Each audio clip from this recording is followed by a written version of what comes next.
특별히 오늘 장로님 전에보다 건강한 모습으로 이 안식을 통하여 뵙게 돼서 반갑습니다. 또 집사님도 얼굴이 많이 환해졌네요. 이 안식일은 특별한 날인 줄 알고 있지만 얼마나 특별한 날인지 사람들은 그렇게 많이 이해하고 깨닫지 못하고 있습니다. 유대인처럼 철저하게 안식일을 구별해서 지키는 무리들이 꽤 많이 있지만 그러나 유대인들 안식일은 진짜 하나님 말하는 안식일이 아닙니다. 왜 아닌지 어떻게 증명할 수 있습니까? 제가 왜 이 얘기하느냐면 오늘 설교는 안식일 주제로 설교를 준비하려고 계획했었는데 갑자기 바꿔야 된다는 생각에서 갑자기 설교를 바꿨습니다. 그래서 오늘은 하나님의 인과 짐승의 표입니다. 하나님을 믿는 사람이라면 다 최고의 관심사입니다.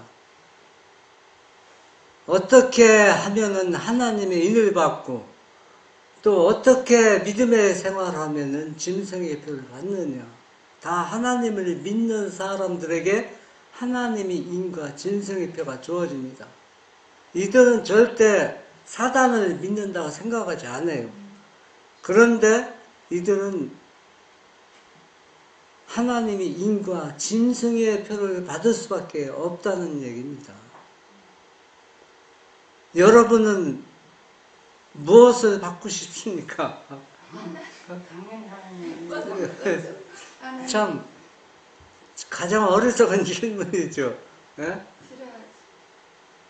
그러나 우리가 마지막 시대에 살고 있는 사람들은 성경을 철저하게 연구하는 것도 중요하지만 더 중요한 것은 그분의 영의 역사를 통해서 바르게 이해하는 것이 더 중요하다는 얘기입니다.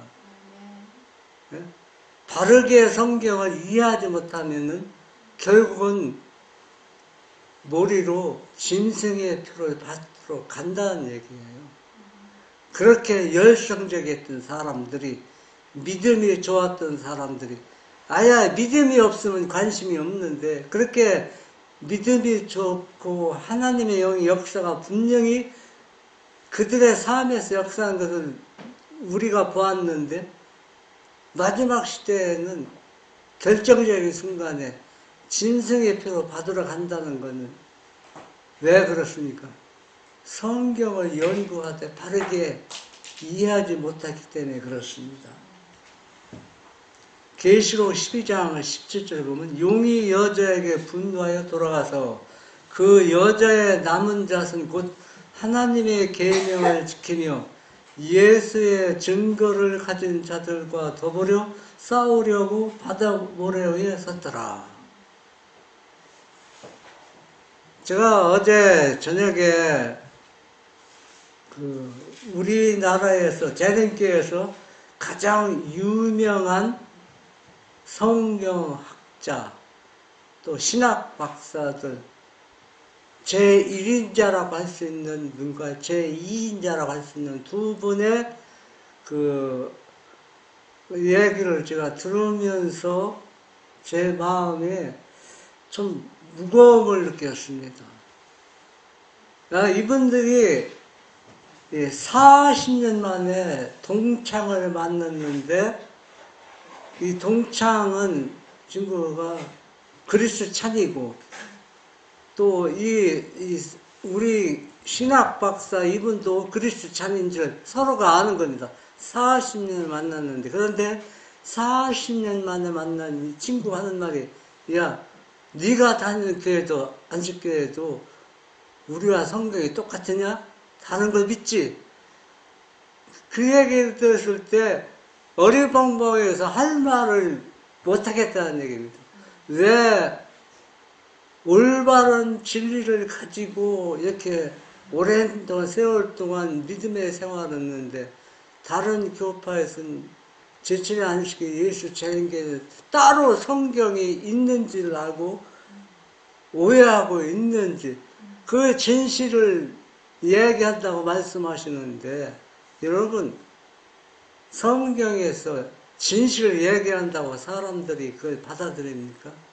예수님이 뭐 잘못돼서 배반당하고 십자가에 돌아가셨습니까? 한번 생각해 보세요. 예수님이 그렇게 자기 자신이 정당하다 그렇게 밝히려고 애를 쓰지 않았습니다. 자연스럽게 다른 사람을 비평하지 않고 진리만을 승하고 나는 아버지의 뜻을 전하러 왔다고만 얘기했지 내가 오해받고 너희들이 잘못 생각했다. 그렇게 예수님은 자기가 말하는 것이 진짜 그것을 믿어야 된다. 이 진리가 진짜라고 강조하면서 상대방을 설득시키려 하지 않았습니다. 자연스럽게 진리는 그 삶에서 나타나는 겁니다.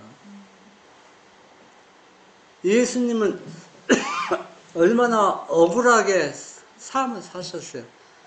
그러나 한 번도 억울하다고 생각하지 않고 이 진리를 옹호하기 위해서 예수님은 이렇게 살지 않았다는 얘기입니다. 그러나 예수님 뭐라 했습니까? 진리가 너희를 자유케 하리라. 그래서 나의 가는 길을 따르는 자는 나처럼 뭘 할 거다. 다 핍박을 받을 것이다. 이렇게 얘기했습니다.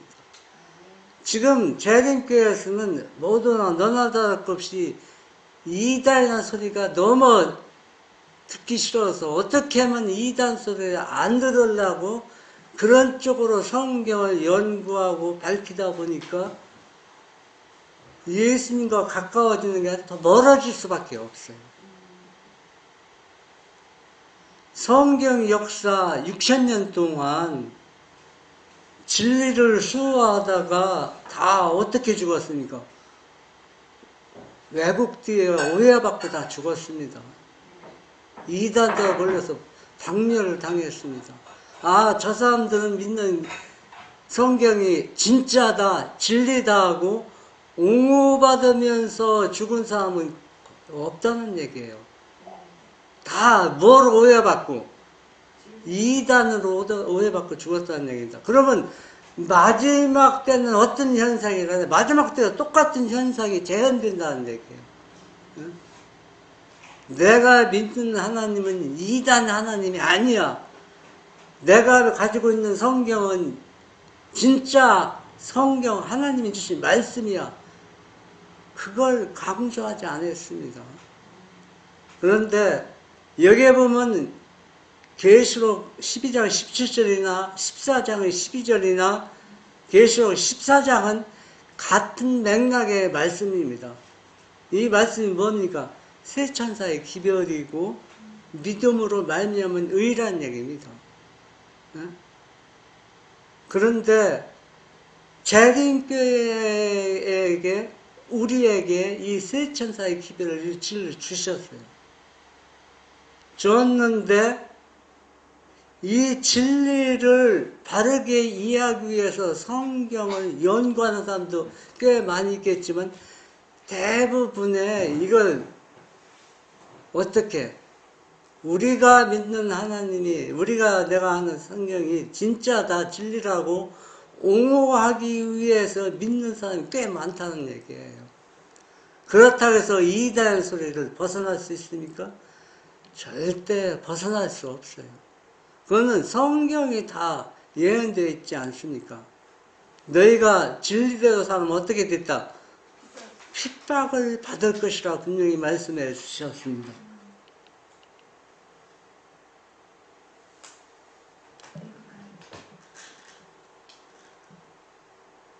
하이투서 계시록 12장 17절 대쟁투의 계쟁점 모든 사람의 마음을 아시며 모든 동기를 헤아리시는 하나님께서는 진리의 지식을 갈망하는 사람들이 이 투쟁의 계쟁점에 관하여 기만당하도록 버려두지 않으실 것이다. 그 법령은 사람들에게 맹목적으로 강요되지는 않을 것이다. 각 사람은 현명한 결정을 하리만큼 충분한 빛을 갖게 될 것이다.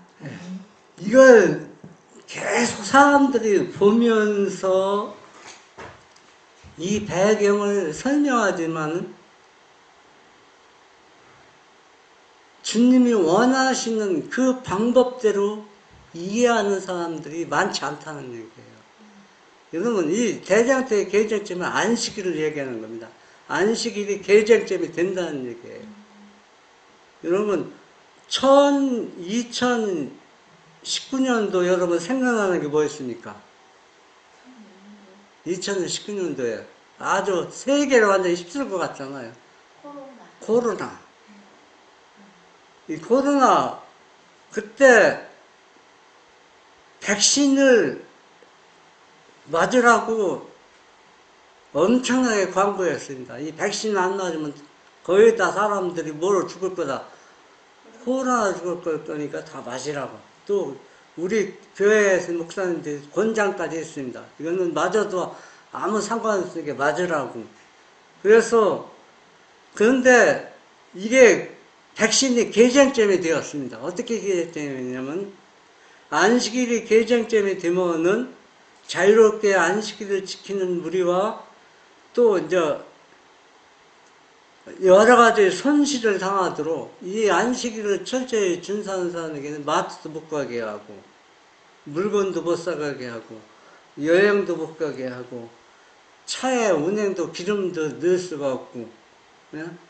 이제 그렇게 될 것입니다. 이제 계쟁점이 되면은 그러면 불편하니까 안식일을 다 그냥 일요일날 예배 드리고 편하잖아요. 모든 게 불편한 거 없어졌잖아요. 그러면 그렇게 철저하게 안식을 지켰던 사람들이 무엇을 받으러?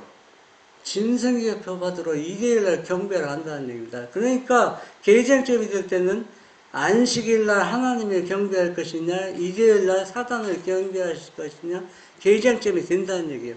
그러니까 여기에 기만을 당하지 않도록 미리 하나님께서 경계해 주시는 겁니다. 그래서 어떤 사람이 이 동네 사람하고 얘기할 때 이런 얘기 했습니다. 본인도 난 절대 백신을 안 맞겠다. 그런 얘기. 그래서 그 사람 백신이 안 맞은 줄 알았어요. 몇 년 후에 보니까 자기는 백신 맞았다는 얘기. 왜? 너무 불편해서. 여행도 못 가지. 또 마트에 물건도 못 사지. 그래서 백신을 맞았다고. 그러면서 나보고 묻더라고. 우리는 안 맞았다고. 응? 그런데 제가 놀란 게 하나 있습니다. 백신을 거의 다 모든 사람이 다 맞는 것처럼 방송 나오고 뉴스가 뜨고 그래서 다 거의 다 맞았다는 생각이 안 맞은 사람이 너무 많더라고. 약 20%가 백신을 안 맞았다고 그 뉴스 보고 제가 깜짝 놀랐습니다. 이야, 이렇게 많은 사람들이 백신을 안 맞고 살았다? 저는 생각지도 못한 일들입니다. 20% 있잖아. 그런데 이 안식일이 개정죄이면 그렇게 된다는 얘기예요. 예? 그러니까 우리가 기만당하지 않도록 하라는 얘기입니다. 그러면 도대체 백신을 안 맞은 사람이 누군가 제가 너무 궁금했어요. 그런데 하나님을 믿지 않는 사람들이 대부분이에요. 동네도 있어요. 아, 동네는 없어요. 우리 재림교인들은 거의 다 맞았어요. 거의 다. 안 맞은 사람이 그렇게 많지 않아요. 그런데 하나님을 믿지 않는 사람들이 자기 건강을 위해서 안 맞은 겁니다. 그런데 안식일에 개정점이 될 때 이거하고 차원이 완전히 달라요. 이거는 건강 문제를 떠나서 내가 사느냐 죽느냐 갈림길에 서 있을 때 신앙 진리를 갖지 않은 사람들은 다 뭐에 기만당해요? 사단에게 기만당할 수밖에 없다는 얘기입니다.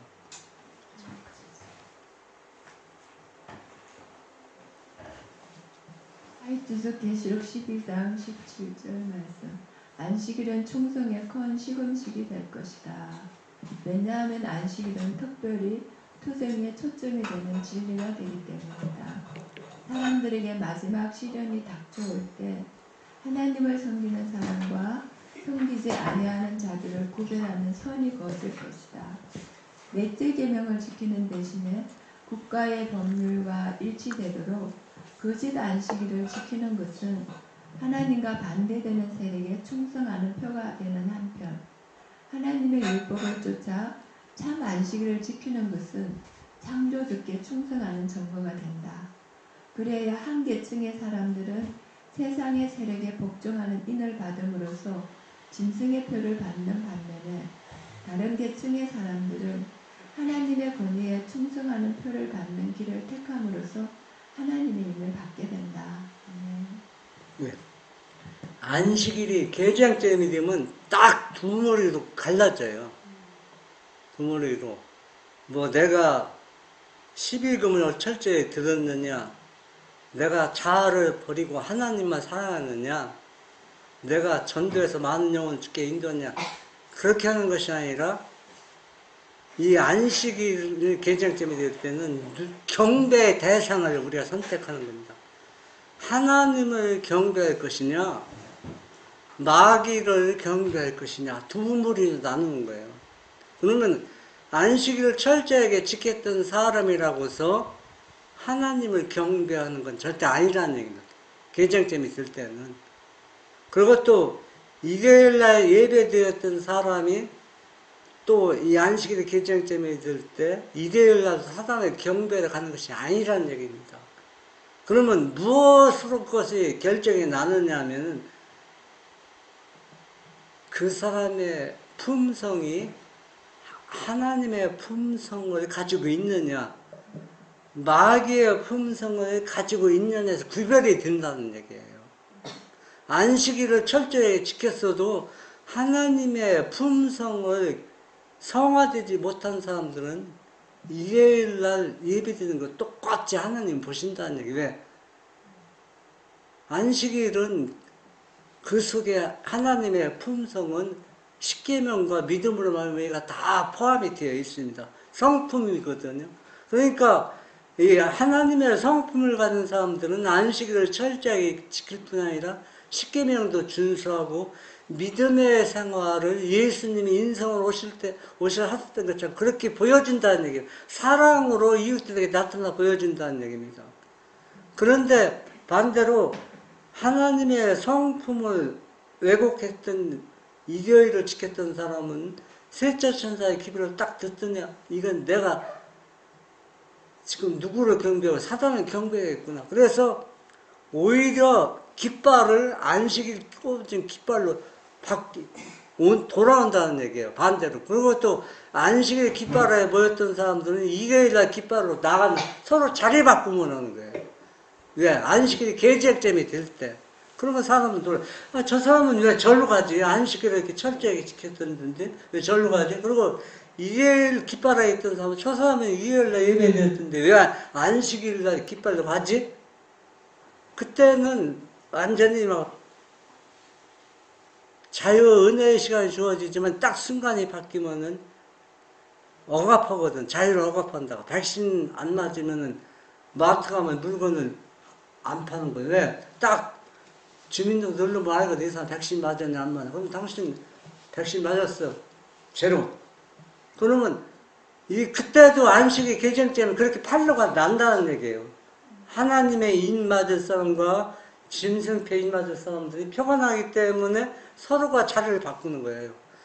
이 개정점이라는 게 우리가 기만당하지 않도록 성경을 연구하라는 얘기입니다. 우리가 지금 안식을 지킨다고 해서 기만 안 당하는 게 아닙니다. 왜? 뭘 소유하지 못하면? 하나님의 품성을 소유하지 못하면은. 장로님 하나님의 품성을 구체적으로 이야기하면 뭡니까? 예, 하나님의 품성은 뭐냐면 구체적으로 얘기하면은 예수님이 인성으로 이 땅에 오셨을 때 아버지의 사랑을 얘기합니다. 아버지, 예수님은 자기 이상 아버지의 뜻을, 아버지의 품성이 오해받았다 했잖아요. 마귀가 오해받았고 아버지의 품성을 왜곡시킨 것을 올바르게 사람들에게 전달하고 이해시키기 위해서 예수님 오셨다고 했습니다. 예수님은 불쌍한 사람 도왔잖아요. 그렇잖아요. 자기도 배고프지만은 자기보다 더 배고픈 사람은 자기 식사를 한 끼 건너뛰고 배고픈 사람을 주었습니다. 그리고 또 병들어 죽게 된 사람들은 그 사람들이 생활이 잘못되어서 병들어 죽었지만 그들을 감싸 안 했습니다. 그러면서 고쳐주면서 너는 다시 뭐 하지 말라? 죄를 짓지 말라 했습니다. 우리는 하나님의 믿음에서 그렇게 믿지 않잖아요. 내 마음에 드는 사람은 사랑하게 되고 내 마음에 들지 않으면 어때요? 멀리하고. 하나님의 품성은 자비는 사랑한 모든 사람을 감싸니다. 감싸되 죄를 옹호하는 것이 아니라 내가 사랑으로서 아버지의 품성이 무엇인지 보여줌으로써 상대방이 스스로 뭘 깨닫게 하는 겁니다. 자기가 잘못된 죄악을 하고 깨닫게 해서 돌아서게 하는 겁니다. 이게 아버지의 품성입니다. 그것이 바로 우리가 안식을 철저하게 준수하고 지키는 거라는 얘기입니다. 왜냐하면 안식일은 하나님의 성품을 드러내는 겁니다. 그래서 이 사단을 경배하냐 하나님을 경배하는 것은 이 안식일과 일요일 짐승의표를 이렇게 딱 구별 짓는 겁니다. 그러니까 이 안식일 하면은 사람들이 내가 죽으면 함순도가 죽으면 아, 저 사람은 살았을 때는 평가가 안 나와요. 죽으면 딱 평가가 나옵니다. 아, 저 사람은 참 아까운 사람이다. 아, 저 사람은 잘 죽었다. 예? 악하고 배려도 없고 이해심이 부족한데 잘 죽었다. 그러나 하나님의 의를 행한 사람들은 하늘로부터 평가가 내는데 하나님이 인을 받은 사람들은 이 사람은 뭡니까? 다 이미 죽기 전에 하나님 인을 받고 죽은 겁니다. 근데 우리 우리가 품성이 온전하게 되었다 하는 그것은 무엇으로 나타납니까? 온전하게 되었다는 것은 간단합니다. 성화되었다고 주장하는 사람은 성경에 아무도 없습니다. 진짜 성화된 사람. 자기가 죄가 없고 회개했다고 자기도 얘기하지 않습니다. 왜냐하면 온전하지 못하기 때문에, 항상 사도 바울이 뭐라 했어요? 자기 몸을 복종케 한다는 얘기는 자기가 남을 전하고 자기가 하나님을 떠날까 두려워서 항상 자기 자신을 복종시켰다는 얘기입니다. 그러니까 항상 자기 부족함을 느끼는 거예요. 나는 아무리 내가 선한 일을 많이 하고 아무리 전도를 많이 해도 나는 부족합니다. 주님이 은혜가 필요합니다. 늘 갈급하면서 살아가고 있다는 얘기입니다. 이런 사람들은 본인은 모르지만 주위에 있는 사람은 완전히 어떤 사람이다? 하나님의 의실. 품성이 하나님의 율법을 범하지 않는 것, 그거 하나님의 율법 아래서 그런데 율법을 기초로 해서 우리가 율법 하는데 지금 이제 나오겠지만은 여러분 한번 생각해 보세요. 간단하게 도둑질 하라고 있으니까 하지 말라고 했습니다. 우리는. 그런데 내가 도둑질 안 하려고 발버둥 칩니까? 할 필요성을 느끼지 않잖아요. 왜? 도둑질 할 필요가 없어요. 내가 배고파서 먹을 것이 없는 것도 아니고, 내가 노력하면은 돈이 없어도 돈 벌어서 먹을 거 살 수 있고, 내가 억지로 아이고 나는 죄를 짓지 말아야지 그리고 도둑질 마트에서 물건을 안 훔치려고 발버둥 치면서 살아갑니까? 전혀 그런 법이 나를 구애하지 않고 있어요. 그렇잖아요. 그리고 내가 또 다른 여자 남이 하나 빼려고 할 필요가 없잖아요. 예? 또 탐심 같은 거 그런 법이 있는 줄 모르고 그냥 살아가고 있다는 얘기예요. 그러니까 십계명도 자연스럽게 그렇게 되어간다는 얘기예요. 내가 십계명을 법을 지키려고 막 발버둥 치면서 그렇게 살아가는 것이 아니라 자연스럽게 하나님의 사랑과 의가 있으면은 일요일 교인도 다 그래 하잖아요. 다 하죠. 다 그래 하는데 꼭 안식일 교인만 품성 일요일 교인도. 그런데 문제는 뭐냐? 하나님의 법도 아래서 해요. 예를 들어서 이 안식일이 안 무너뜨리고. 개전점이 됐다는 얘기를 우리가 바르게 해야 하는 것이 뭐냐면은 우리가 안식일을 지켜서 구원받는 건 아닙니다. 또 안식일을 지키지 않아서 멸망하는 게 아니에요. 여러분, 하와가 아담이 그 선악과를 따먹어서 범한 거 아닙니다. 그거 먹어서 범했다고 생각하면은 성경을 바르게 이해하지 못하는 거예요. 그가 범한 것은 그분의 율법을 범한 것이지 열매 먹은 자체를 하나님께서 책망하는 게 아니라는 얘기입니다. 네? 그걸 우리가 바르게 이해하는 게 중요합니다. 세상에 우리도 우리 사과가 빨갛게 익으면 지나가다 배고픈 사람이 우리 사과 따먹으면 너 왜 도둑질했어? 그렇게 말하지 않습니다. 그렇잖아요. 그 사람 왜냐면 먹고 싶어 먹었는데 그러나 문제는 하나님께서는 네가 그렇게 할 필요성이 있느냐고 묻습니다. 그렇잖아요. 네가 사과를 먹고 싶으면 주인한테 얘기하면 사과 주잖아요. 그러니까 우리가 하나님의 법이라기에 그렇습니다. 그러니까 하나님의 법을 어기는 것이 문제지, 그걸 쟁취, 도둑질 하는, 따먹는, 그게 문제 삼지 않는다는 얘기입니다. 왜냐하면은, 하나님의 법을 어기면 계속 어기게 되어 있어요. 그래서 우리가, 일요일 날 철저히 예배 드리는 거, 그 사람들 다 짐승개표 안 받아요. 왜 안 받냐면, 하나님께서 셋째 천사의 기별을 주셔서, 이 십계명을 바르게 이해하도록 은혜가 주시면 그들이 빛을 받고 하나님께 돌아온다는 얘기예요. 빛을 주기 전까지는 죄로 여기지 않는다는 얘기입니다. 그래서 이 세 천사의 기별은 구원받을 마지막 백성에게 주어진 기별입니다.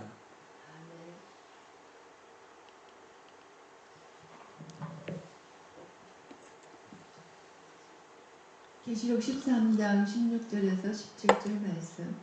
권세 있는 자들이 듣도록 하나님은 선한 사람들과 권세자들이 무엇이 참 진리인가를 알 수 있는 기회를 갖도록 하시려고 상황을 조정하고 계신다. 그리고 한 백성이 그 우상에게 무릎을 꿇으라 하지 않을 것이며 손에나 이마에 짐승의 표를 받지 않고 진리에 굳게 설 것이기 때문에 압제하는 일이 있을 것이며 양심을 강제하려 할 것이다. 그러나 진리를 아는 사람들은 흑암의 세력에 굴복하기를 두려워할 것이다. 아멘. 예. 안식일을 철저히 지킨다기보다도 하나님의 법도대로 사는 무리들에게는 이런 강압적으로 이 표가 백신 받으라고 강요한 것처럼 압박이 올 것입니다. 그런데 이상한 한 작은 무리가 여기에 굴복하지 않고 절대로 우상에게 경배하라고 무릎을 꿇지 않아요. 그러면 그때 이렇게 사람들이 봅니다. 이게 안식이라고 옳게 믿었던 사람들이 저 사람은 왜 저게 일요일날 경배 우상 숭배라고 생각하며 왜 경배하지 않으려고 않으려고 하지? 무슨 일이지? 그래서 이 진리를 갈급하게 되고 권세 있는 자들은 좀 특별한 무리거든요. 저 사람들은 왜 저들이 믿는 안식이 무엇이길래 자기 목숨을 내놓고 저렇게 하나님을 믿으려 하지? 이때 깨어나야 되는 겁니다. 이때 깨어난 사람들은 누구한테 돌아오는 겁니까? 하나님 편에 돌아온 사람들입니다. 그리고 이게 진리인 줄 알았던 사람들은 이 안식일이 참된 진리인 줄 이때 하나님께서 빛을 줍니다. 이 빛을 보고서 순종하는 겁니다. 그래서 우리가 하나님께서 빛을 주실 때 순종하느냐 순종하지 않느냐 그겁니다. 이때 빛을 주었는데 순종하지 않으면은 그 사람은 자연스럽게 뭡니까? 스스로 짐승의 표를 받으러 가는 그런 것이라는 얘기입니다.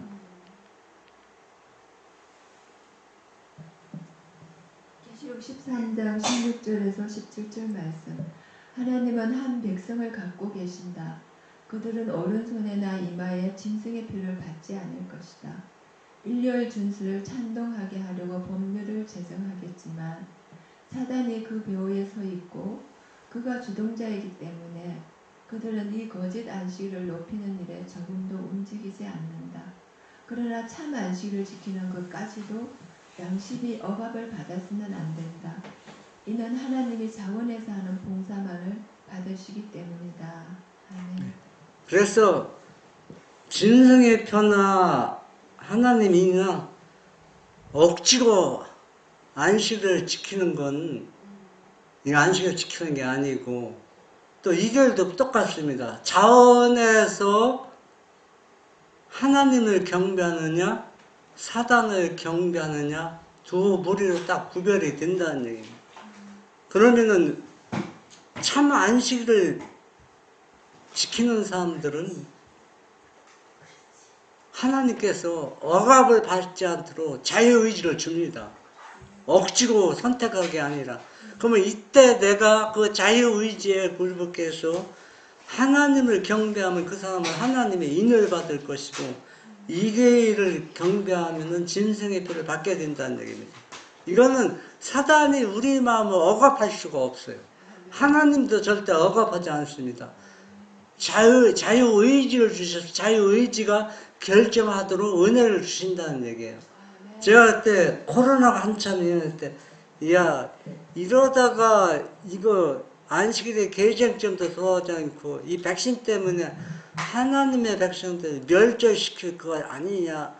그런 염려가 있는데 하나님께서 딱 막으니까 끝나더라고. 갑자기 이게 중단된 겁니다. 어느 순간에 그냥 딱.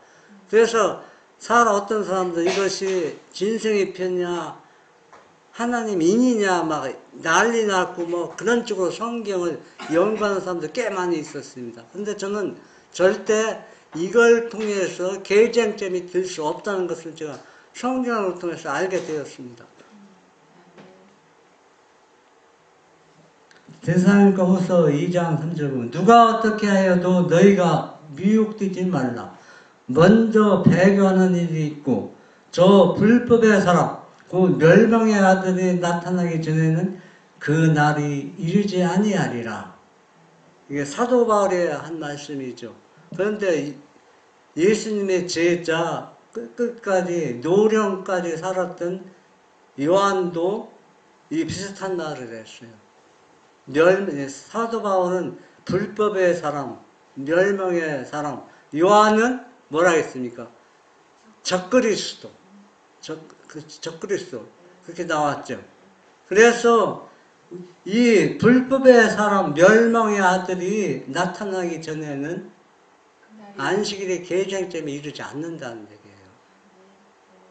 이 얘기는 무슨 얘기냐 하면은 먼저 거짓풍이 일어날 것이라는 얘기예요. 이 셋째 천사의 기별이 온 세상에 전파되기 전에 이 거짓풍이 일어나서 사람들이 믿음으로 살려고 했던 사람은 초조합니다. 분명히 예수님이 재림에 대해 가까웠는데 무슨 일인가 하나님의 영의 역사가 일어나야 하는데 너무 조용하거든요. 그래서 일로 끼웃고 저를 끼웃거립니다. 혹시 저기서 집회하면 저기 하나님의 영의 역사하지 않을까? 저를 시켜서 자기 중심이 없으면 흔들리는 겁니다. 그런데 성경은 분명히 먼저 미혹하는 일은 이건 강신술입니다. 이 강신술. 강신술, 사단의 영의 역사에서 그게 보면 믿음으로 살라고 하는 사람들이 모여서 기도하고 집회하는데 진짜 누가 역사하는 것처럼 하나님이 역사하는 것처럼 보이는 겁니다. 누가 역사하는데? 배교가 강신술이에요? 사단이 역사하는데. 그러니까 마지막 시대는 배교가 강신술이 온 사람을 지배할 것이라는 얘기입니다. 그러니까 성경을 철저하게 하나님이 영의 역사를 받지 않고 연구한 사람은 다 밥이 되는 겁니다. 강신술 밥이 될 수밖에 없어요. 왜? 너무 초창하거든. 내가 저기라도 가담해서 나도 그래야 예수님 재림을 맞이할 것 같은데 먼저 그 일이 일어나기 전에는 이 셋째 천사의 기별이 온 세상에 전파되지 않는다는 얘기예요. 일어날 때 그때 끝나지. 응? 일어나서 배교하는 일이 아직은 아니에요. 하이프서 계시록 14장 1절에서 4절 말씀. 우리 속에 그리스도의 형상이 이루어진 왜 그들이 특별히 뽑혀 나왔는가?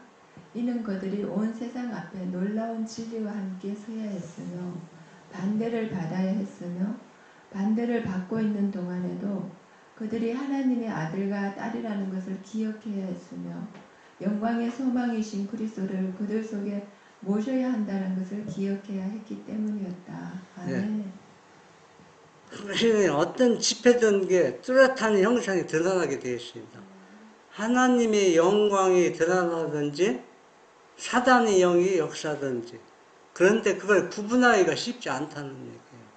제가 오늘 아침에 이제 가려본경 3권을 이렇게 공부하면서 그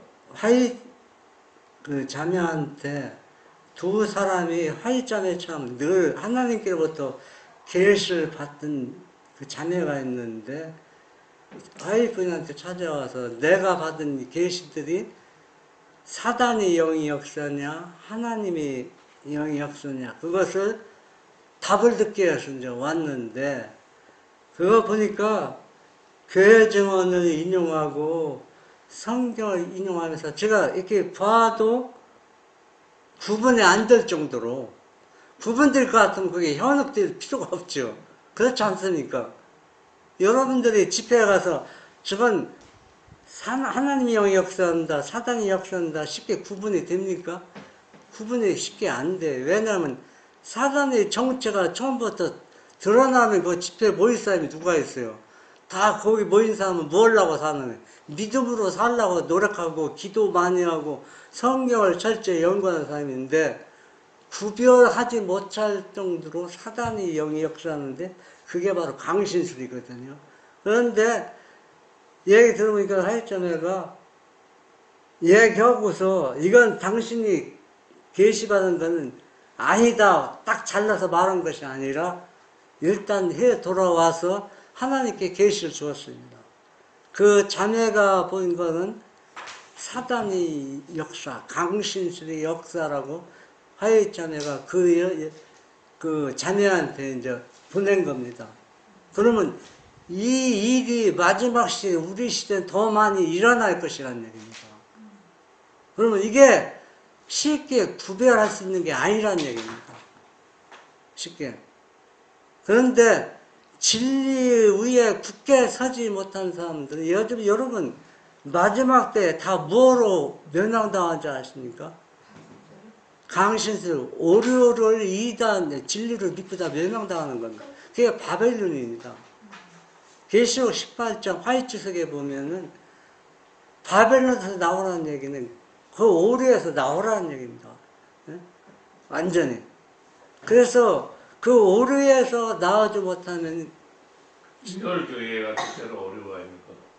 지금 그러니까 이 안식일이 개전점이 될 때를 우리가 연관하는 얘기는 뭐냐면은 이 안식일이 개전점이 되기 전에는 이계를 지킨다 해서 그 사람이 짐승에게 받는 게 아니라는 얘기입니다.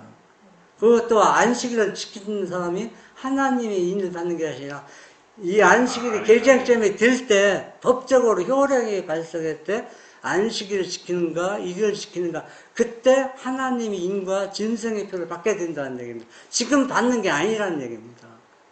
그리고 그 일요일 협력이 떨어져야 되잖아요.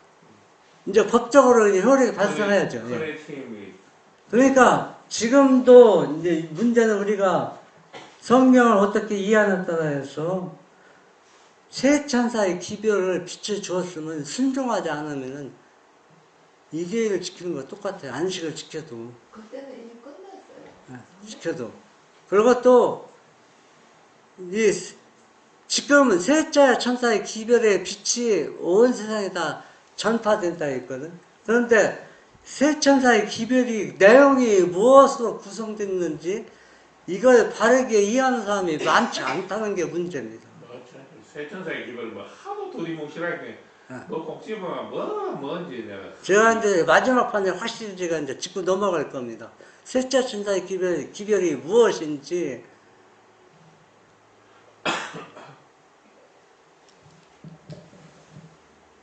계시록 14장 1절에서 4절 말씀. 인치는 시기 동안 현대 진리로 흔들림. 사단은 이 인치는 시기 동안 하나님의 백성들의 마음을 현대 진리에서 돌이켜 그들이 흔들리도록 하기 위하여 온갖 계략을 다 쓰고 있다. 나는 하나님께서 환난의 때에 당신의 백성들을 지키기 위하여 그들을 덮어씌울 덮개를 가지고 계시는 것을 보았다. 진리편에 서서 마음을 순결하게 보존한 영혼에게 전능자의 보호막이 씌워질 것이다. 네. 인치는 시기 동안에 지금 인치는 시기잖아요, 우리가. 그렇지, 시기인데 현대주의를 흔드는데 누가 흔드는 겁니까? 천사들 하나님이 허락하는 겁니다. 하나님이 흔드는 것보다도 마귀가 흔드는 거 하나님 허락해서 구별하는 겁니다. 알곡과 가라지가 왜 이제 구별을 짓는데 하나님의 은혜가 그들의 덮개를 씌움을 받은 사람은 이 흔들림을 당하지 않는데 그러면 하나님이 덮어주는 그 덮개가 뭡니까? 예수 그리스도의 의의 현대 진리입니다. 현대 진리. 예, 현대 진리. 그러면 그 은혜로 우리가 사단의 올무에 현혹되지 않고 보호막이 될 것입니다. 이 얘기 뭐냐면 강신술로 다 이유겠는데 여러분 강신술은 사람들이 별로 뭐 죽은 사람 나타나는 거 뭐 그렇게만 생각하는데 이 강신술이 얼마나 교묘하냐면 모든 신자들이 하나님을 믿는 사람들이 이 강신술 때문에 진리를 바르게 이해하지 못하고 있다고 생각하지 않아요. 이 강신술 때문에 그렇게 성경을 연구하는데 바르게 이해하지 못하고 있거든. 그건 뭐냐면 강신술이거든. 사람들 헷갈리고 영어 불명 이런 거다 강신술 헷갈리게 해서 사단은 이것을 알고 할 수만 있으면 사람들의 마음을 진리에서 떠나게 해서 흔들리게 하려고 온 힘을 기울여 일하고 있다. 나는 뉴욕과 다른 곳에서 일어난 이상스러운 두들림이 사단의 작용임을 보았다. 그러한 일들은 점점 보편화되고 또 종교적 가면을 쓰고 나타나 속임을 당한 자들을 더욱더 단단히 잡아두고 할 수만 있으면 하나님의 백성들의 마음까지 그러한 일들에 이끌리게 해서 그들로 성령의 능력과 가르침을 의심하도록 할 것이다. 소지문제 43페이지. 예, 우리가 이제 마지막에 조심할 게 하나 있어요. 집회를 하면은 그 집회가 하나님이 경영하는 집회인지 사단이 경영하는 집회인지 확실히 구분해서 거기 가면은 하나님 보호를 못 받아요. 그러면 어떻게 구분하느냐? 하나님께 개인적으로 기도하고 성경을 연구하면은 알 수 있어요. 하나님이 알려요. 보호덕게 덮어줘서 여기 너는 그곳에 가면 안 된다. 하나님이 말씀을 통해서 분명히 말해줍니다. 근데 뭐 안식 교회 집회는 다 그게 아니잖아요. 오류가 아니잖아요. 여러분 제가 이제 역으로 질문하겠습니다. 예수님은 십자가에 못 박은 사람이 안식일을 지키는 사람입니까? 일요일을 지키는 사람입니까? 안식을 지키는 사람입니까? 그러면 그렇죠. 예. 마지막 시대에 똑같은 현상이 일어나요. 마지막 시대는 안식일을 지키냐 그게 아니라 하나님의 품성을 소유하면서 안식일을 지키면은 죄를 범하지 않지만 하나님의 품성을 가지지 않고 예언적 안식일을 지키는 건 일요일 지키는 것과 똑같다고 얘기했습니다. 똑같은 겁니다. 그래서 마지막 시대는 강신술로 모든 사람을 사단이 흔들 거예요. 흔드는데 아담과 하와가 그 선악과 나무 있는데 안 갔으면 사단이 시험에 빠지잖아요. 가지 말라고 했죠. 거짓 집회 가는 거랑 똑같네. 근데 하와가 갔어요. 가면서 왜 간지 아니까 나 같은 지능을 가진 사람은 어떤 유혹이 와도 충분히 거짓 것을 구별할 수 있다. 그러면서 하나님이 원하지 않는 집회 가면서 나는 충분히 그걸 구별할 수 있다고 자만과 고민할 수 있기 때문에 그곳에 가면 발을 들여놓으면 하나님 보호막이 떠나는 거예요. 그런데 장로님 하나님의 교회 안식일 해도 하나님의 교회 사랑파 이런 데는 우리가 할 수 있지만은 제가 볼 때 안식일 지성교회는 좀 이게 잠잠나는 그런 상태지. 이제 나중에 좀 나옵니다. 우리 교회 상태가 어떻고 나의 신앙 상태가 어떤지 다 나옵니다. 네? 하이주승 요한일서 2장 18절 말씀. 적그리스도가 무엇을 의미하는지 알아야 함. 말씀에 깨달으며 혼란이 있는 사람들. 적그리스도의 의미를 알지 못하는 사람들은 틀림없이 적그리스도의 편에 서게 될 것이다. 이제는 우리들이 세상과 동화될 시간이 없다. 다니엘과 같이 자기 운명의 시간과 장소에 서 있다. 다니엘과 요한의 예언들을 깨달아야 한다. 이 책들은 서로를 해석하고 있으며 모든 사람들이 다 깨달아야 할 진리들을 세상에 주고 있다. 여기서 우리가 이 성경을 바르게 이해하는 거 어떻게 이해해야 되냐면 요한일서 2장 18절에는 사도 요한이 한 얘기인데 이때는 적그리스도가 있었습니까? 없었어요. 이거 이교회를 지키는 무리가 있었어요? 없습니다. 다 안식일을 지키는 무리입니다. 그런데 요한이 뭐라 했어요? 마지막 때인 줄 안다. 뭐가 출현했다? 적그리스도가 출현했다는 얘기입니다. 그러면 적그리스도가 무슨 사상을 가지고 있는지 그걸 알지 못하면 다 누구 편에 설 것이다.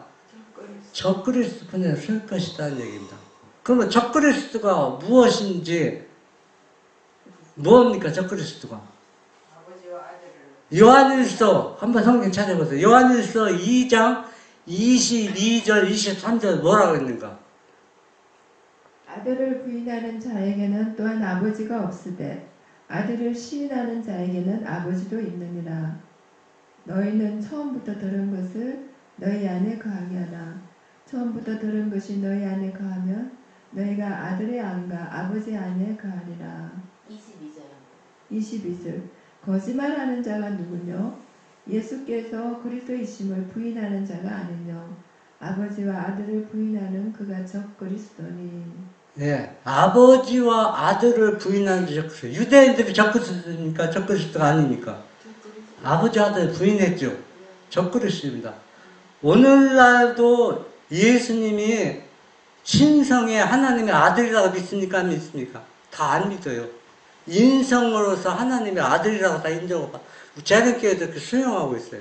아니 하나님 예수님 그러니까 여호와라고 아들 하나님으로 믿지. 그러니까 예수님이 인성으로서 하나님의 아들이라는 것도 맞아요. 맞는데 그거는 신성으로서 하나님의 아들로 받아들이지 않는 사람 다 적그리스도 사상을 가진 사람이라는 얘기입니다. 그러니까 하나님의 아들이 하나님의 아들로 이 땅에 오신 겁니다. 그걸 부인하는 자가 무엇은 사상이라? 적그리스도 사상이라는 얘기입니다.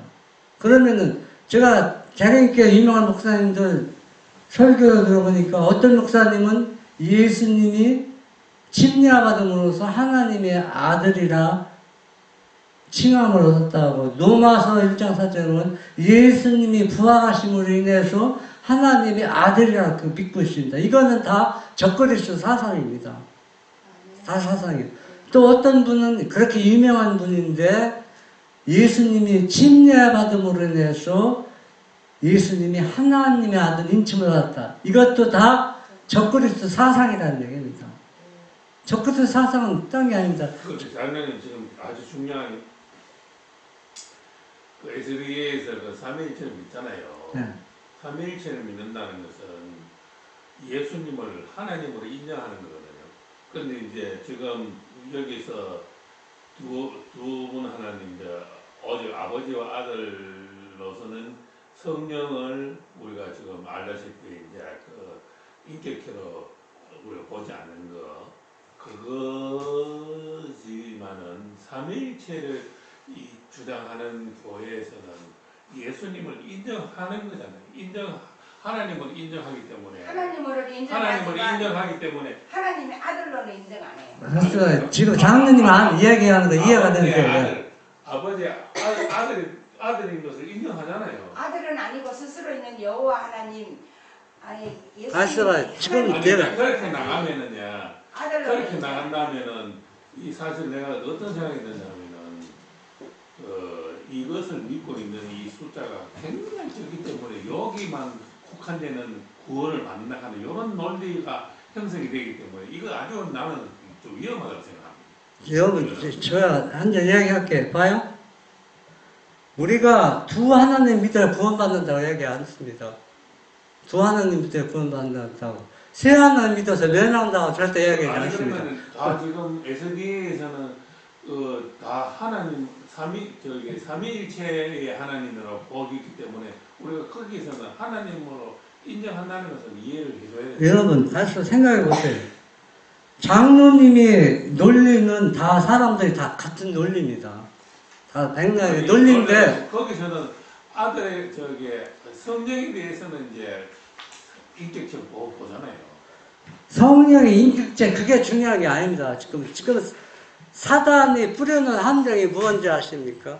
사단이 뿌려놓은 것은 사단도 예수님을 하나님의 아들로 믿었어요. 안 믿은 게 아닙니다. 마귀도 믿고 있어요. 그거 성경에 나오잖아요. 네? 그러면은 뭐가 중요하냐면 믿음으로 말미암는 의가 셋째에서 기뻐를 바르게 이해하지 못한다는 게 이제 마지막에 나옵니다. 어떻게 이해하는 것이 바르게 이해하느냐는 얘기입니다. 그러면 장로님 내가 똑같은 질문 할게요. 장로님이 자녀가 지금 3분 있어요. 3분 있죠. 자녀가 예를 들어서 3분 있는데 둘은 내가 낳은 자식이고 하나는 입양을 했어요. 입양을 했는데 만약에 어떤 동네에 간이 없어서 썩어서 간을 이식해야 되는데 당신 아들을 희생시켜서 이 간을 이식하라고 간을 떼주고 이 애를 살리라고. 이 애는 이 나라에 꼭 필요한 사람인데, 그런데 다른 사람들은 다 거절했는데 장로님은 수용했어요. 내가 내 자녀를 희생시키겠다. 그런데 만약에 입양한 아들의 간을 수용해서 그 애를 죽인다면은 언론에 뭐라고 나오겠어요? 어떤 언론은 야, 참 대단하다. 키운 것도 부모인데, 그런데 다른 언론은 자기가 난 아들은 놔두고 왜 입양한 아들을 희생시키지? 언론에 뜰 거라는 얘기예요. 그러면은 그 언론을 비방을 받는 게 당연하니까 비방하는 게 잘못입니까? 여러분 생각할 때, 판단할 때는 어떻게 생각합니까? 마귀는 뭐라고 하겠습니까? 마귀는 분명히 이렇게 해야 됩니다. 진짜 자기가 난 아들을 둘은 놔두고 입양한 아들을 희생시켜서 쟤를 살렸네? 마귀는 걸고 넘어질 거라는 얘기입니다. 하나님께서 그렇게 했다면은 그렇게 할 거라는 얘기입니다. 그래서 우리가 믿음으로 만냐면 의를 바르게 이해하고 셋째 천사의 기별을 바르게 이해하는 게 중요하다는 얘기입니다. 이걸 어떻게 이루어진가를 알지 못하면은 장로님처럼 다 그렇게 말할 수 있어요. 이제 제가 이제 마지막에 이제 그 결론을 낼 것인데, 그래서 적그리스도 사상은 뭐냐면 아버지 아들 부인하는 게 적그리스도 사상이라는 얘기입니다. 여러분 한번 생각해 보세요. 만약에 예수님이 인성으로서 하나님의 아들이 되었다면 마귀가 예수님은 인성을 쓰시겠지 해도 하늘에서 뭐라고 인정했습니까? 하나님의 아들이라고 했어요, 마귀가. 그거 장로님 인정합니까? 알죠, 마귀. 알잖아요. 그래 기본이 다 했으니까. 아들의 가나에는 하면서 그래 나오잖아요. 예, 그러면 마귀도 예수님이 권위가 인성을 쓰시긴데도 아버지의 아들이었다는 얘기입니다. 아들. 그러면 인성을 쓰시기 전에도 하나님이었고 아들이었고 하나님이었는데 이 하나님 마귀가 구세경 파괴시키는 것은 하나님의 아들로서 희생시킨 게 아니라 하나님으로서 희생했다, 십자가 달려 죽었다는 게 마귀의 계변의 목적이라는 얘기입니다. 그것도 대단한 거죠. 하나님이 인간이 되셔서 인간을 구속하기 위해서 십자가에 돌아가셨다. 이게 마귀의 작전이거든요.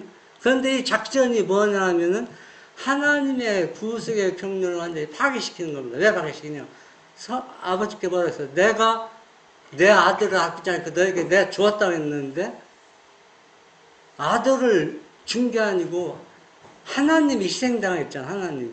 그러면 아버지께서 거짓말한 겁니까? 참말한 겁니까? 한번 여러분 생각해 보세요. 마귀 입장에서 볼 때는 완전히 거짓말이잖아요. 근데 마귀는 그렇게 한 번도 아버지를 시험하지 않았어요. 왜? 진짜 아들이었고 진짜 아들을 내줬기 때문에 변명할 여지가 없다는 얘기입니다. 만약에 예수님이 진짜 신성의 아들이 아니었다면 마귀가 하나님께 그 품성을 계속 왜곡시켰을 겁니다. 그런데 마귀는 그렇게 아버지를 시험하지 못했습니다. 왜? 진짜였잖아요.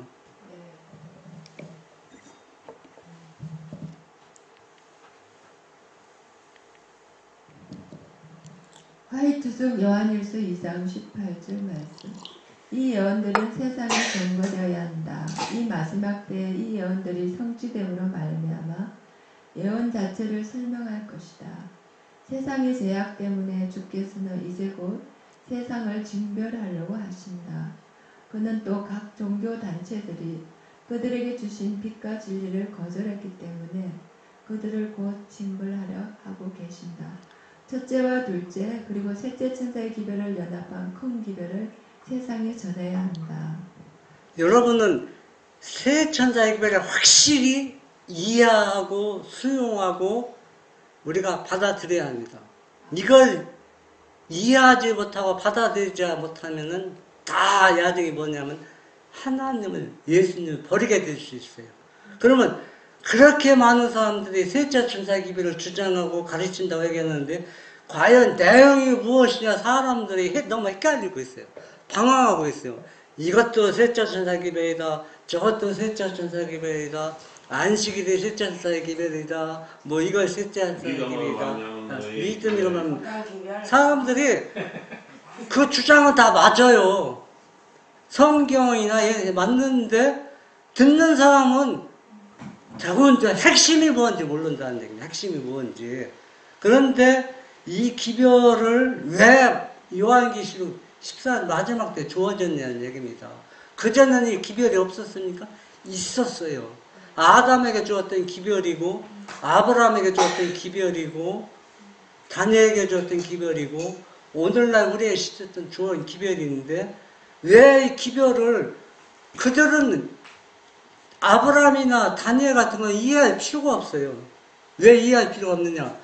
그들은 다른 기별이 없었어요. 오직 이 세 천사의 기별만 주어졌기 때문에 다른 기별 이해할 필요가 없어요. 그런데 오늘날은 분명히 가짜가 등장했기 때문에 가짜를 구별하기 위해서는 진짜 이 기별이 무엇인지 바르게 이해해야 우리가 구원을 받는다는 얘기예요. 딴 때는 가짜가 없었어요. 오직 무슨 기별? 세 천사의 기별만 주어졌다는 얘기입니다.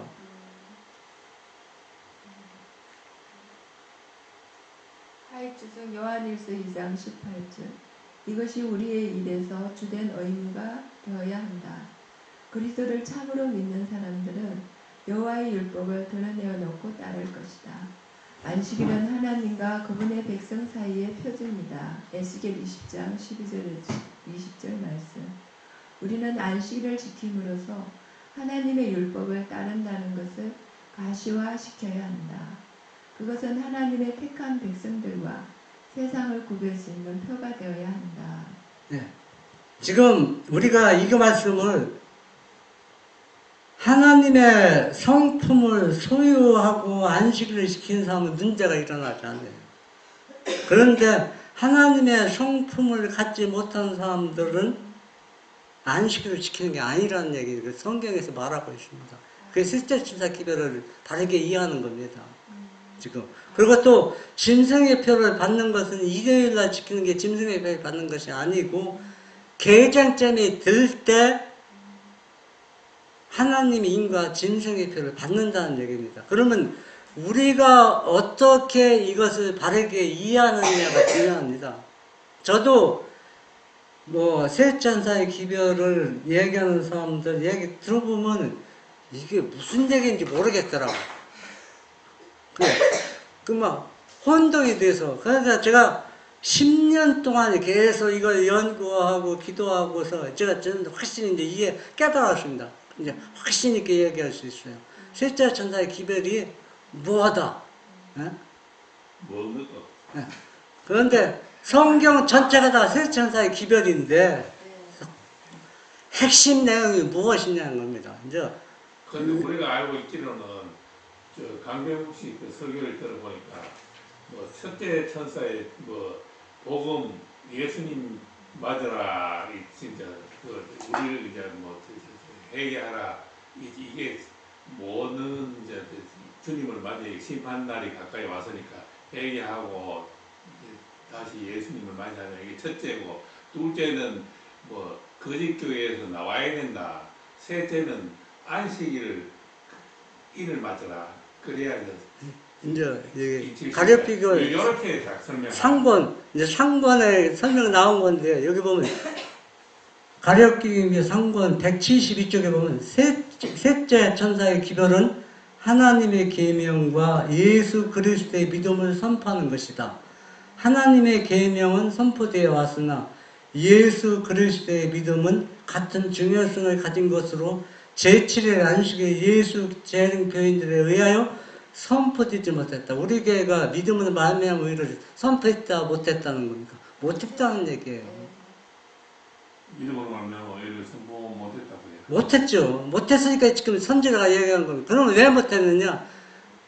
믿음으로 말미암아 의가 내용이 무엇인지 그러니까 거의 율법주로 치워졌어요. 율법, 계명을 준수하고 행위를 말미암아 그렇게 치우쳤기 때문에 예수 믿음에 대해서는 바르게 이해하지 못했다는 겁니다.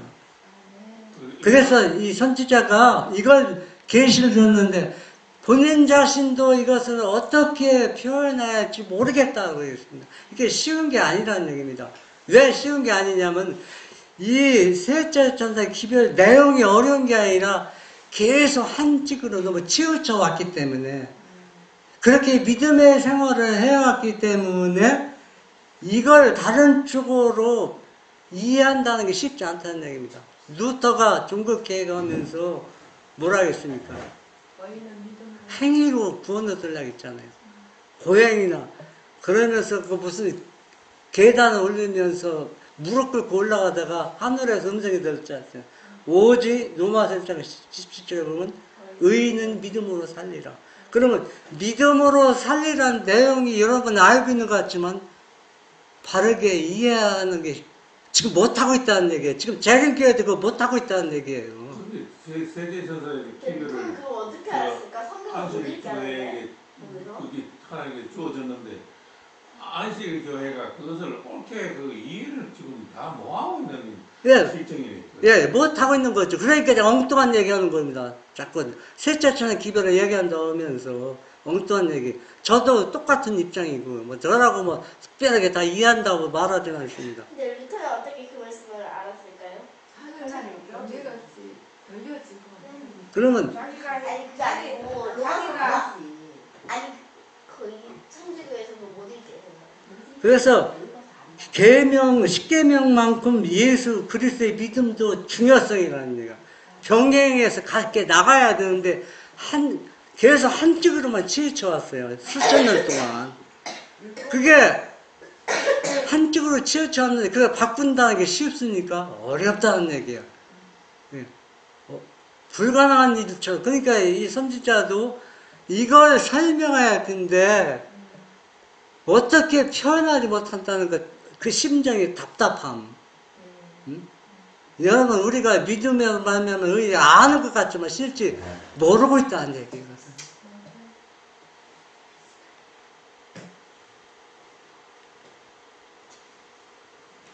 화력병은 3권 171조 예수 믿음에 대해서는 이야기가 되었으나 이해되지는 못했다.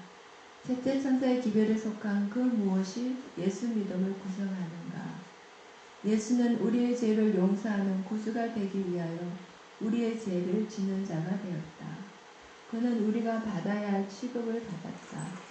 그는 이 세상에 와서 우리가 그분의 의를 취할 수 있도록 우리의 죄를 취하였다. 우리를 충분히 완전히 전체적으로 구원할 수 있는 그리스도의 능력에 대한 믿음이 예수 믿음이다. 아멘.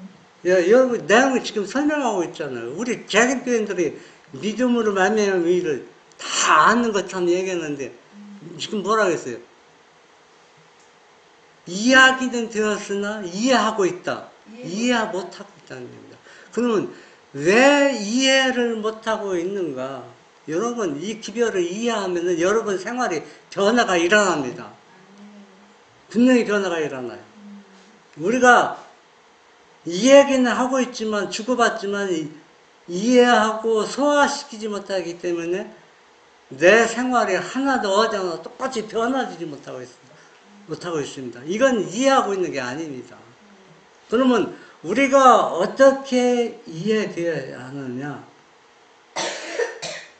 여러분, 예수 믿고 구원받는다는 거 다 압니다. 아는데 왜 예수 믿고 우리가 어떻게 구원받습니까? 여러분 한번 생각해 보세요. 예수님이 죄가 있어요, 없어요? 없죠. 없는데 내 죄를 가져가서 예수님이 내가 죄인처럼 예수님이 살았다는 거 여러분 이해해야 되는 겁니다. 예수님이 나를 구원하기 위해서 내가 지은 죄를 예수님이 취급을 받은 겁니다. 아버지로부터 취급받았어. 너 죄인이야. 죄를 지어서 죄인이야. 내가 여러분의 죄를 다 가져갔기 때문에 너는 내가 가장 증오하는 죄인이라는 얘기입니다. 그래서 너는 죽어야 된다는 얘기입니다. 예?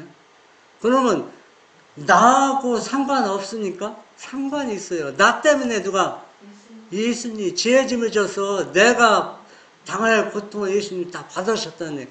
그걸 우리가 지금 이해해야 된다는 얘기입니다. 그걸 이해하면 여러분 죄에 질 수 있습니까? 죄에 지지 못해요. 죄에서 나와야 됩니다. 이 바르게 해야. 그걸 지금 설명하고 있는 거예요. 예? 말로만은 이야기 주고받지 말고 실제적으로 네 삶 속에서 용서를 받으라는 얘기예요. 왜? 예수님이 내 죄를 가져갔기 때문에. 그러면서 이것을 뭐라고 합니까? 예수는 우리의 죄를 용서하는 구주가 되기 위하여 우리의 죄를 지는 자가 되었다. 그는 우리가 받아야 할 취급을 받았다. 그는 이 세상에 와서 우리가 그분의 의를 취할 수 있도록 우리의 죄를 취하셨다. 우리를 충분히 완전히 전체적으로 구원할 수 있는 그리스도의 능력에 대한 믿음이 예수 믿음이다. 이걸 실제 받아들이면은 죄를 정복할 수 있어요, 없어요?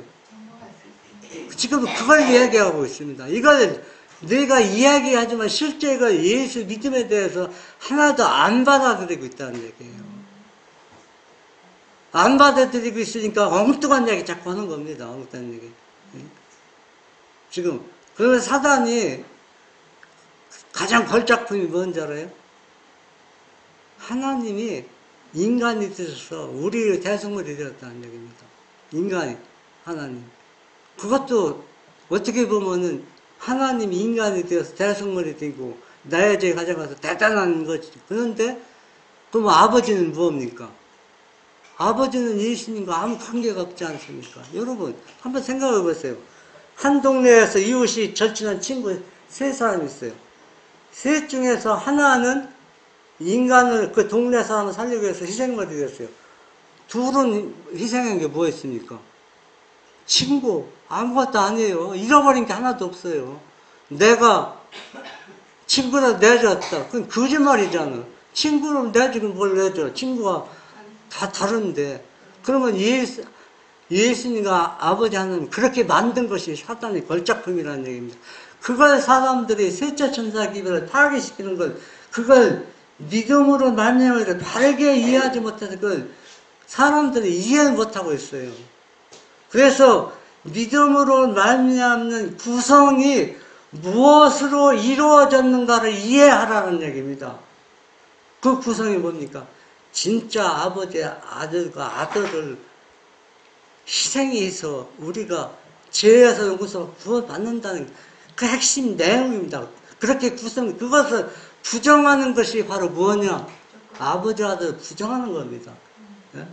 여러분, 믿음으로 말미암은 이런 구성으로 되었다는 것을 바르게 이해하면 이거 부정할 사람 아무도 없어요. 어떻게 부정합니까? 예?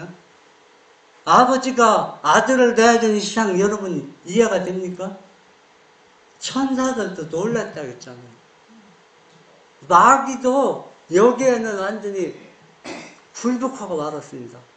당신 거짓말을 했으니까 이해했습니까? 만약에 예수님이 진짜 아버지의 아들이었던 마귀가 당신 거짓말하네? 예? 근데 마귀는 그렇게 말하지 않았습니다. 당신은 진짜 누구라 하겠어요?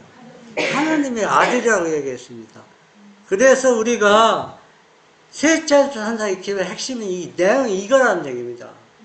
이걸 바르게 이해하면은 우리가 엉뚱한 얘기 할 수가 없어요. 그렇죠. 이걸 바르게 이해하지 못했기 때문에 자꾸 엉뚱한 얘기해서 뭐하는데 우리는 이게 얼마나 중요하다는 것을 알 수 있습니다. 근데 저 하나 생각이 들었는데 하나님이 이 말씀 해주셨잖아요. 이는 진리가 어린아이도 이해할 수 있을 만큼 간단한 명령을 실현하라고 했잖아요. 근데 성경에도 그냥 하나님이 세상을 사랑하사 독생자를 주시고 그냥 우리가 있는 그대로 그냥 믿고 받아들이면 너무 쉬운데 그게 또 막 교리 막 이렇게 들어가면요 어떻게 아들이 되고 뭐 이렇게 생각하면서 이게 어려운 것 같아요. 근데 하나님 그렇게 하죠. 네, 근데 진짜 어린 아이들도 이해할 수 있을. 하늘나라는 어린아이같이 되지 않을까? 여기에 보면은 가룟비문 상권 162쪽에 보면 이와 관련해 그는 기록했다. 선지자가 한 얘기죠. 어떤 이들은 순수한 금과 단지 번쩍이는 것을 구별하는 일에 실패했다.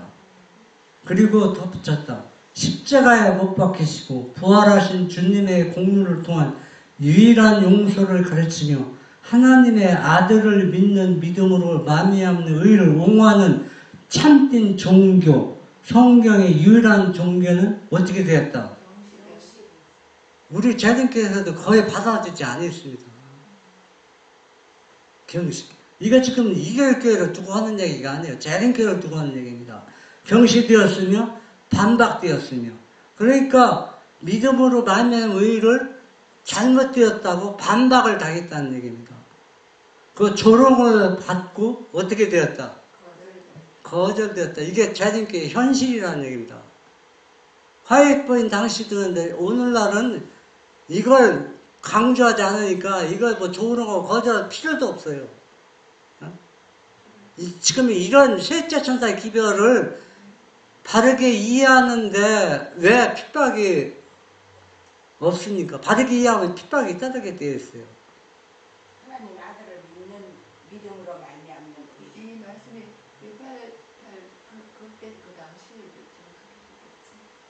이게 50년 동안 무시당하고 조롱받았다 했어요. 그러면 이게 가룟병 기별이나 뭐는 1900년대 거기서 이제 기록한 거거든요. 그러면 지금도 똑같아요. 지금도. 그래서 우리가 세 천사의 기별을 다 전한다고 하지만은 말은 하지만은 무엇으로 구성되어 있고 내용이 무엇인지를 우리가 실제로 받아들이는 사람은 거의 없다는 얘기입니다.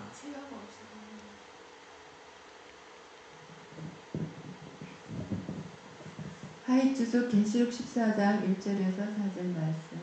영혼의 운명을 결정하는 기별. 이 기별들을 바르게 이해하는 것은 매우 중요한 일이다.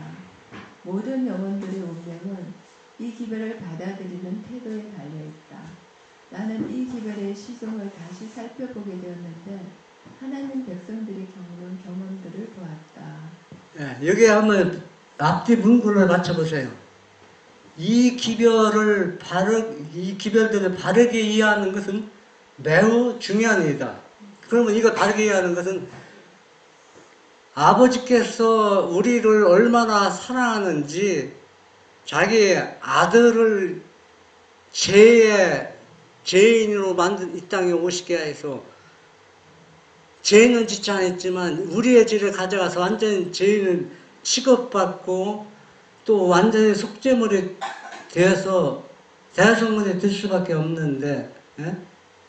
그런데 이걸 믿음으로 받아들이냐면 안 받아들인다는 얘기예요. 여러분 이해가 안 되죠? 예. 이걸 받아들인다고 해서 손해볼 거 없는데 왜 안 받아들이느냐? 이 기별을 시종을 살펴보게 됐는데 하나님의 백성들이 겪는 경험들을 봤다. 이 기별을 받아들이면 얼마나 핍박과 어려움을 당할지 그 경험들을 통해서 볼 수 있다는 얘기예요. 그러니까 믿음으로 말미암의 의를 바르게 이해하고 선포하면은 뭘 받는다? 예수님처럼 핍박을 받는 경험을 보게 된다는 얘기입니다. 환영받는 게 절대 아닙니다, 여러분. 어디 환영받는다고 얘기했어요. 그러니까 사람들이 이걸 바르게 이해하려고 하질 않아요. 왜? 바르게 이해하면은 이 핍박받는 길을 가야 되는데 바르게 이해하지 못하면 대강 믿다 그냥 예수님 만난다고 하는데 그런데 결국은 다 짐승의 뼈 맞는다는 얘기입니다. 바르게 이해도 못하고 알려고 생각도 안 해요. 그래서 우리가 나도 그렇고 여러분도 그렇고 이걸 바르게 이해해서 여러분 이 세 천사의 기별의 핵심 구성이 무엇으로 구성되었는지를 바르게 이해하면은 어떻게 해요? 여러분이 어떤 길을 가게 되는 거예요? 가시밭길을 갈 수밖에 없는 것을 이 선지자가 보았다는 얘기입니다. 여러분 진리를 승화해서 환영받는 게 없습니다. 절대로. 그래서 오늘 여러분들은 이 셋째 천사의 기별이 내용이 무엇인지 확실히 우리가 들었습니다. 그렇지만 부족하지만은 그런 하나님이 주신 빛대로 우리가 들었고 예, 순종해서 모두가 다 하나님의 인을 받는 진실한 하나님의 자녀가 되시길 바랍니다.